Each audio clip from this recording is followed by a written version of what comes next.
খুশি। আজকে থেকে তুমি আমার আপন ছেলে। আব্বা, আজকে থেকে আমি আপনার জামাই না, আমি আপনার ছেলে। অবশ্যই তুমি আমার আপন ছেলে।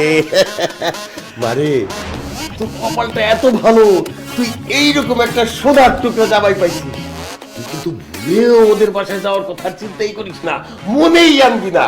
বাবাজি, আজকে থেকে তুমি আমার বাসায় থাকবা। অসম্ভব আব্বা জান, আমি এই বাসায় থাকবো না, কারণ আপনার মেয়ে অলরেডি আমাকে ঘর জামাই বলে খোটা দিচ্ছে। এই, আর কোনদিন যদি এই কথা বলিস, তোর একদিন কি আমার একদিন। এই, sorry ball, sorry ball. It's okay.